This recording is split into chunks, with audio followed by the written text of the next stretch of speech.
I found LoLo's Lemonade and Co. I bought a wooden stand on Amazon, and it's been priceless ever since, the journey. Essentially, my daughter was born with BWS, a genetic condition. What is that? It's called Beckwith-Wiedemann syndrome, a condition that affects the chromosomes in the body. And my daughter London, that's her name, her 11th chromosome was affected. It was duplicated in, her conception process when she was conceived, and it made her liver enlarged and 2 of her kidneys with a protruding tongue, coming out of her mouth. So it was wild. It was pretty wild. Essentially, that was the indicator of her condition, because if she didn't have that hanging out of her mouth, nurses kind of wouldn't have known anything was going on with her. So she instantly was removed from my arms and put in an incubator for 30 days. She lived it. She was an incubator baby for 30 days, and so I didn't get to breastfeed with her. And I say that because as a mother, that's very, very important. That's essential, especially with you and your daughter, because it's that perfect chance to bond with any of your children, right? But your daughter is special. So it was awful because she was born 8 weeks premature, and so she was born December 13th, which is 12 days before Christmas. And she originally wasn't even due until February 4th of the following year. And my baby just flew out of me. I was 6 centimeters dilated when I got to the hospital with her. So I wasn't giving epidural, and she just was coming out very, very fast. She was never ever anything to play with.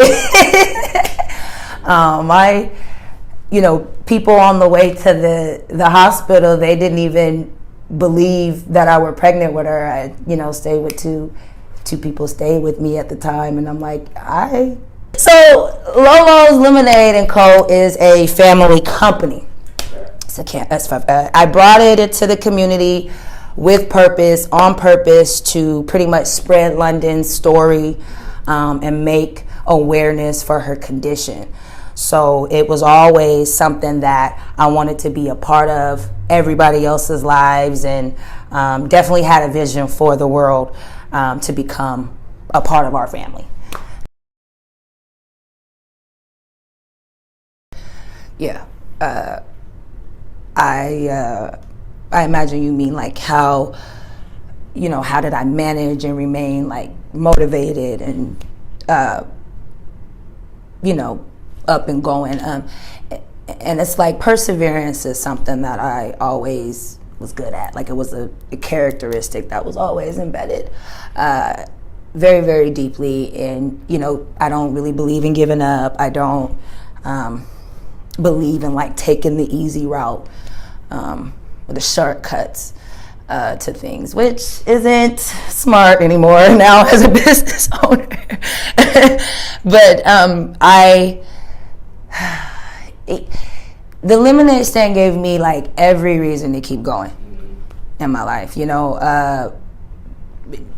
Times where I wanted to give up, I couldn't, because it was built off my daughter and her condition. Essentially, the doctor visits, you know what I'm saying, the ins and outs, the testing, and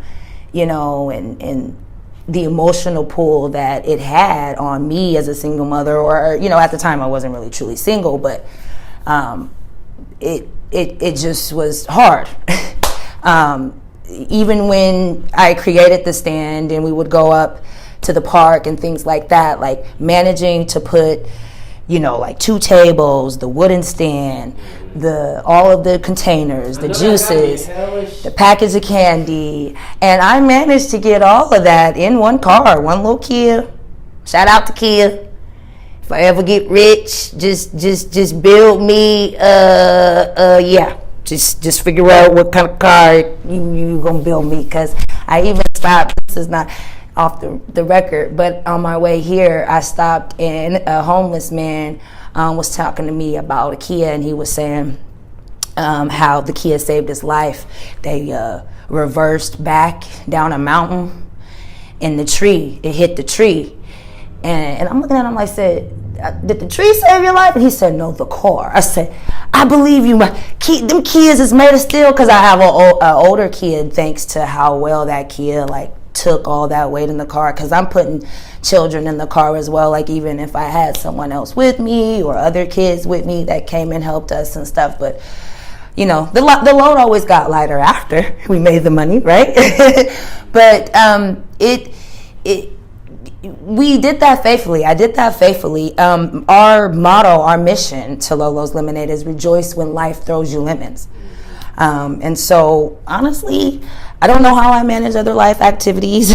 Those were all kind of postponed and kind of pushed back, besides graduating from college at the time, because that was one of my accomplishments that I did. Well, congratulations. After starting the business.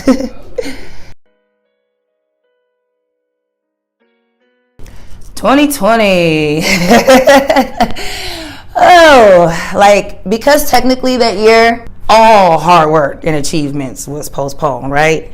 COVID literally raped me from a lot of glory that I guess I can admit to now that I thought that I was pretty entitled to. I'm gonna share that ownership with a lot of college graduates, especially if you're one of the first, in your family, or as far as me being the first on my mother's side, and generationally,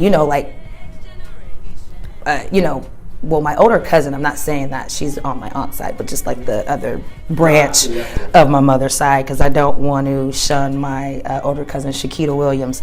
But it's just important to you, and so your whole family is supposed to kind of allow you to have an entitlement of it being your day or your year or your time to just be honored by your family that you're graduating.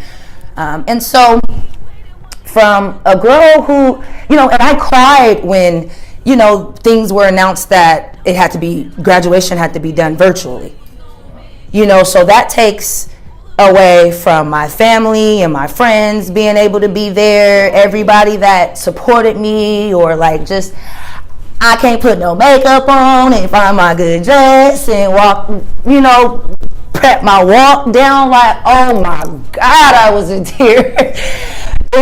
It wasn't good, because coming from a girl who can get 100 to 200 likes on Facebook, man, I don't want no motherfucking virtual graduation, nigga. What the fuck is that? I could go live on Facebook and be like, hey, everybody, I graduated. What the fuck? Whoa. Why the school can't figure out where to put us to graduate? All the money, you know what I'm saying? And they don't even consider it that important to us. Oh, I was mad. But it made me feel like I wasn't good enough. You know what I'm saying? And it took me 4 damn years to complete a 2-year degree. Mind you, I started college in 2016 when my son was first born. Had a whole nother child. Don't you know how many hardship withdrawals is on my transcript? But I kept going. I kept going back. And I had pretty good grades. My GPA is a 3.0. And so but hey, I'm admit, I ain't tripping, because it it taught me something. I'm not the only one, because there's like a last little statistics class that I still had to take and stuff like that before you could really get your official college diploma. And it gave me more power when I realized that I have an opportunity to come back and, and I had the time to explore my business sides, my business ventures, because I did take a basic business course class, and so that was for only like 8 weeks. So I finished that out. You kind of like learned how to define and put more passion into the business. Kind of like I had already knew how to do taxes and stuff like that, but I learned more, and it was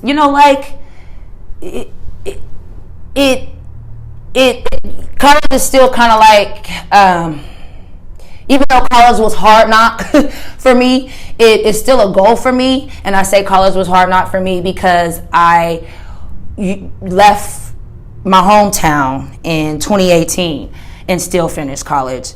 I went to Georgia, where I wanted to transfer to Georgia State in Decatur. And I used to believe I would run into T.I. and Tiny. Because, I was so, inspired by their family hustle and stuff like that. You know what I'm saying? Like, you know what I'm saying? But I took my 2 kids down to Georgia, no family, no friends, and took a faith walk. And that's kind of like where I really kind of like found LoLo's Lemonade at heart, and knew that like when I come back home, I gotta go hard and use what I've learned down here, meeting some of these some certain business people that I met down there as well, and bring it back to my city and in my family and do that. So down south like that, it was so divine to this day, because it's just like I managed to submit all my work to my instructors and, find me and my kids a place to stay. Got me a little job, $11 an hour job at Walmart. Lord, working at Walmart for I'm from Seattle. We got opportunity. What you mean? Then they put me in front of the door. But that's how I met all my peeps. That's how I met all my peeps. So I'm glad that motherfucker had me 7 a.m. for 4 p.m. standing at the goddamn door.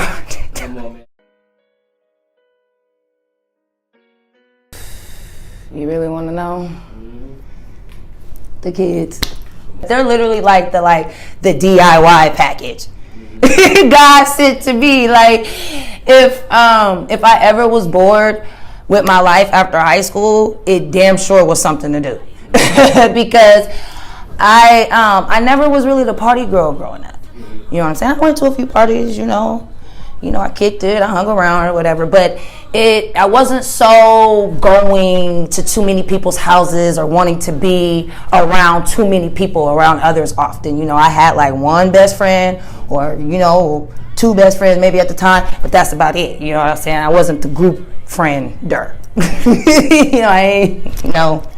But, just like, I was quite conservative as a child too, you know what I'm saying? Like just very to myself and protected, like I guess that's how I come off as a parent.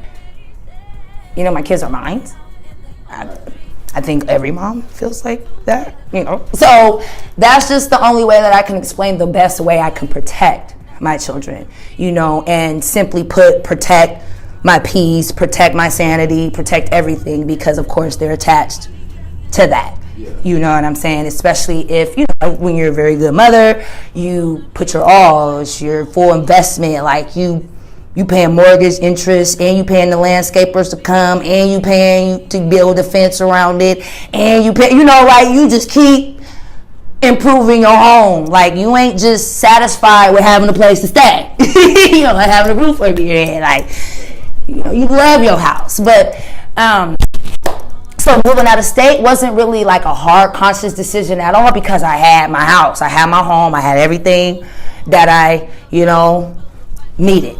I was running away from much adversity, such as family discord, conflicts, drug abuse, domestic violence. You know what I'm saying? So it was a getaway for me, and it was a getaway to the business owner that I was to become. Because technically, if I didn't really go to Georgia, I wouldn't have came back with LoLo's Lemonade. And I didn't know that going there. I was running away. I was like, I'm out of here. Essentially, I had a loved one that was experiencing hard drugs, and we were disconnecting in a way that I couldn't bear anymore. Environment is behavior, and I learned that in sociology, which I concentrated on in college. And our environment was like severely poisoned.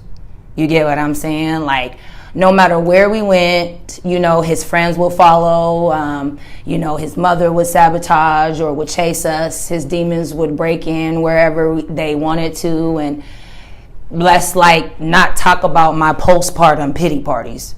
You get what I'm saying? So my daughter's condition affected us in a way where we were both ignored and avoided, and we never talked about it. So when I came back, it was a war, a spiritual one.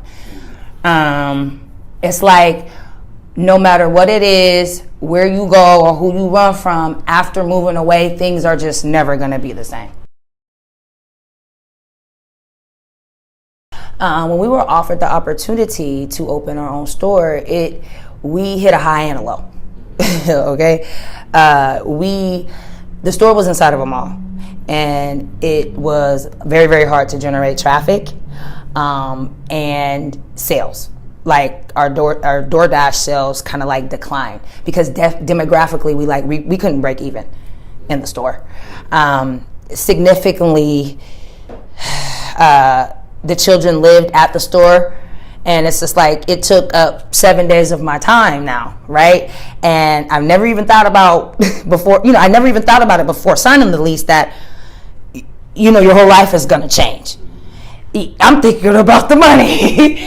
I'm thinking about the bag. I mean, it's from a lemonade stand to where you set up somewhere and you see people coming, and then you leave with $500-$700 in your pocket, and you and your kids and your two little kids, you oh shit, let's go get candy from the store. All I could think of is okay, yeah, the only thing I gotta do is pay this rent and I'm gonna get this money. Never thought about going broke. But I very much did that. So paying rent every month, So the store helped me conceptualize the roles of the business. And, which ones I truly needed to play and which roles I needed help with. Right. You get what I'm saying? Working under mall management, it also gave me more experience with communications and operations. Right. You know what I'm saying? There was a price for everything. Mm-hmm. We need... I need Wi-Fi and my cash register don't work in here. Oh, you need your own Wi-Fi. Why you motherfuckers don't pay for my Wi-Fi? I gotta pay the rent, I gotta pay the water, I gotta pay. Oh, you only keep the lights on because the light generator is connected to this whole motherfucker, but everything else. Oh Lord. The money we made wasn't just income anymore. Right? It became a whole bigger expense, and those expenses, they took me out. It took me the fuck out. I'm a single mom here. I ain't no drug dealer. I ain't no stripper. I ain't no hoe. I didn't have that much money to move up here. As much money as, I don't know how much money people thought I had, but I didn't have that much. And I didn't have a loan. My goals of getting a loan, so this is off the record. Another obstacle that I hit was having to pay $400 to amend taxes the year before to file business taxes so that I can get proof of business taxes just to apply for a loan and then not get one and be denied consistently over and over and over. I remember being pissed on that, because at that time where I paid that $450, it was a hard time. I didn't really want to pay it. It hurt the pockets. So I went broke July 2022, and I was scared to admit that for so long. When I say I didn't have anything in my checkings or my savings account, And I still had debts. Right. I still had to pay rent. I still had to open the store every day. I still had to, So I decided to cut my losses, but the business gave me clout. I endured good and bad experience, especially like when feedback wasn't always constructive. You know what I'm saying? And I mentioned being a protective mother, but the success and the failure of the store kind of like made me a protective business owner. And with being a protective business owner, there comes a certain energy that isn't always understood or reciprocated. And being a woman, it's a little bit more harder to accept, respect, and identify your roles in your business, because like I mentioned with mall management and having communication run-ins, personality clashes, with needing to learn how to communicate with people that communicate differently or that understand or perceive things differently. Without having a husband or partners or a team or someone else standing beside me, I get looked at in different ways, and so I had to deal with that energy experience, if that makes sense. And I'm saying that real basic. And I don't want to use the whole feminine and masculine energy perspective, but and that's why I said energy as far as business and roles, because like if you even look at yourself as a business person, you can accept that in each masculine or feminine way. A lot of people will think of it as, oh, you're acting like a man, or you're trying to take on these things. And like, when I say a protective business owner, I mean a protective business owner. You have to understand that this is my life, my money, my bag, my everything. What do you expect me to do? The small mom and pop shops, in the neighborhoods that need to rejoice when life throw them lemons. The neighborhoods that need them. Right. Need the joy. The neighborhoods that I grew up in, like where I grow up at. I was born in the Kingways. What is that? Holly Park, Rainier Valley, South End, and then I moved to West Seattle. The neighborhoods like High Point, Del Ridge, this was Street, Holden. Then I moved to South Park. But like those neighborhoods, like the small industrial, type of neighborhoods, because, let's talk about South Park. The lemonade is alkaline drink made with distilled water, collagen, and potassium. Okay. The two main nutrients me and my daughter were deficient in when she was born. Right. You feel me? So it's like, us adding we'll be adding many other neutral additives as we research her condition and her metabolism system, because that this mom's already done and doing that and stuff. And like, hold up, you know what I'm saying? Because check this out. When she was in the hospital, because I'm a college student and I had my head in a book and knew kind of how to research and things at the time. Of course, that's where your instinct goes. If somebody's telling me something, I need to research it. I need to know how to analyze this and break this down for fact. Right. But I told the nurses, because I didn't learn how to breastfeed, which was important. My first child, my son, I didn't breastfeed with him. So technically, my boobs never learned. Yeah. Which shit. What the fuck I be mad for now? Like, oh my god, I need to breastfeed. Somebody give me a baby. I didn't get that. I didn't gain that experience. So in the hospital, they were pressuring me, damn near harassing me to pump breast milk You know, she's in the incubator here, and, you know, I'm coming and back and forth here, doing my thing. I'm tired. I'm malnourished. I'm stressed out. My baby got this condition. She ain't going to be home for Christmas. Like, there's a lot of stuff going on. Like, what the hell? Come on. So I'm doing my best to pump and get this milk out for these nurses, okay? For one, I need to learn how to do this, okay? It wasn't working.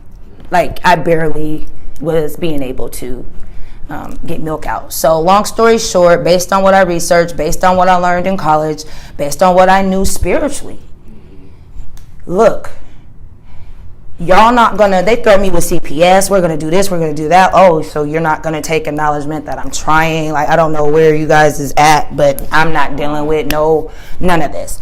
So by the time they kind of pissed me off, you know, and I felt like they were trying to run me out of the hospital because I was there every day supporting my child. I brought up the rest of the breast milk that I could for her, and mixed it with, I went to the store and see, look, at the time the Similac everybody was on, I think it was the blue one. We don't need that blue shit. We're gonna get that orange shit. I don't know what it was about that orange shit, the orange Similac, but the shit that I read, okay, this is the shit she need. Boom. Okay. At home, we gonna mix that orange shit with this breast milk and tell these nurses that here's the breast milk. Okay? Boom. Why did I get a call and then fuck you guys because now I'm mad and I didn't go to the hospital for 2 days. And that wasn't like me because like I said, I was there every day, right? Yeah. Right. I got a call. Look, your chair. I'm sorry, I don't want to fall over. I got a call. Miss Person. This was the thing in the NICU. All moms know with NICU babies, the whole goal is for the baby to gain the weight and keep the weight, unless, you know, especially if it don't got no other like blood or other situations. If it's just a basic NICU goal, they gain the weight, they go home once they maintain the weight and prove that they're healthy. She wasn't doing that, okay? She wasn't doing that before I got my call. Miss Brisson, London has been gaining weight and she's been doing it nonstop. She hasn't dropped yet. You stand, and we want to send her home. She's getting ready to come home, or we think we want to give her home. So you stand by. We're going to watch her for another 8 hours, or, you know, just watch her for a little bit longer. And then I went to go pick up my baby. But as far as bringing her home and then going through another experience was about 2 weeks later, she had a cry. It was just like she was dying or something. I don't know what. I just knew I needed to do something. Someone needed to do something. Called the doc. Doc said, do these things at home, do these things at home. No, I ain't doing these things at home. Took her to the doc. Second doc was like, oh, she's this, she's that, she's just crying and you know, did some normal basic baby stuff or something. Okay, nope. Didn't listen to that doc. Took her to another doc. Third doc said the same thing. So just imagine getting 3 no's, right? No. You don't tell me no. I don't give up. This pride tells me to do something. I took her to the 4th doctor, and the 4th doctor gave her an ultrasound to find 10 tumors on her liver. Mind you, her liver is already that enlarged organ. That's crazy. Right? That's what Beckwith-Wiedemann syndrome is. Right? So if I took her to 3 other doctors before this, why didn't you just look at her to check her out? Then examine her if we know she has enlarged organs. Oh, but because her mom was persistent,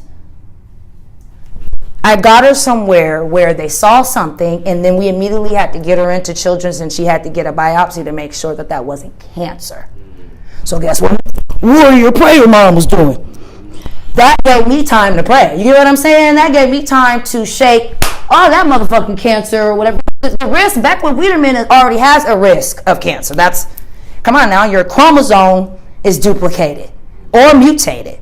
Because, you know, some kids have a duplicated chromosome and then some kids have a mutated one. Luckily, London's was duplicated, and I feel like that's a little bit more softer than it being mutated. But at the end of the day, these were things that helped me build an immunity boost lemonade. You get what I'm saying? When I were finding out all these things that we were deficient in and things like that, what our body really needed, how our body really works, how this happened, because this is genetic. Yeah. You get what I'm saying? Yeah. Technically, if it happened through DNA, there was nothing that we could possibly do, but technically we need to research that to find out. Don't make me start talking about the genetics and why they don't really let too many of us in there. No, for real. So anyway, it's not a game. We have already started a diabetic blend, for, diabetics. My late grandmother, Iva Del Horn, died of diabetes. You get what I'm saying? So everything, a part of LoLo's Lemonade is for someone else. Is because it serves somebody else's story, testimony, purpose, to stay alive. You get what I'm saying? Collagen and potassium is so important. It's more important than a lot of people think it is. And based on researching your body and how your body works for you, you might not know that is your nutrient. But anyways, we could eventually turn the primary source and ingredients of our project or of our product in a whole to a lot more that people need. You get what I'm saying? You know how they add stuff into coffee, and they add stuff into energy drinks, and they add stuff into workout, supplements and powders and things like that. So our product has opportunity of growth, pretty much. We definitely want to boost the family's immunity while making sure that they know they are special and they're unique. Our company is a circle of love for anyone going through hard times, because our juice is a healer. Our purpose is to help you conquer your moments, your most hardest moments, and that's in our company mission as well. Shout out to Annette at Ventures Nonprofit, who helped me build that mission statement, because I battled with her on it. I'm like, I don't like that, until she fought with me and I kept it. I'm like, okay, good fight, homegirl. I'm gonna just use it.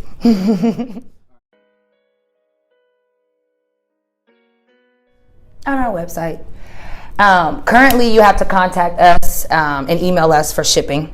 Because we do that ourselves. Locally, DoorDash can point you to your quickest bottle of Jigga Juice, because we're working on partnering with shipping companies, different shipping companies. We're looking to sponsor and gain more investors to kind of help us become a nonprofit business where shipping is organizational and universal. Because there are other universal ties that I have. So if my product is universal with other universal ties, it just becomes a bigger access to our customer. But yeah, locally, we're on DoorDash, and if you're Seattle, if you ever come to Seattle, hit up LoLo's Lemonade. .com and email us and be like, where the juice at? We have 6 different flavors. There's Love Lemon in our best original. There's Silly Strawberry. There's Lucky Lime. There's Gorgeous Grape. There's what am I forgetting? There's LoLo's Favorite, which is our blueberry, raspberry, kind of cotton candy flavor, some say, because depending on how I switch that up, And did I say Lucky Lime? Did I said Gorgeous Grape. Oh, Outrageous Orange. There we go. And it's we do holidays is we love to celebrate holidays. So we kind of we bring out our, we had a Memorial Day flavor. I remember we had a Cinco de Mayo flavor. I think that was a peach and mango lemonade. So it's just we take in all suggestions from our customers, our clients. Like I said, we've done so many events, caterings, and things like that. So if you're ever in the town, if you're ever in Seattle, Washington, or in the Northwest at all, just stand by, and keep your ear and your taste buds and your tongue ready for LoLo's Lemonade.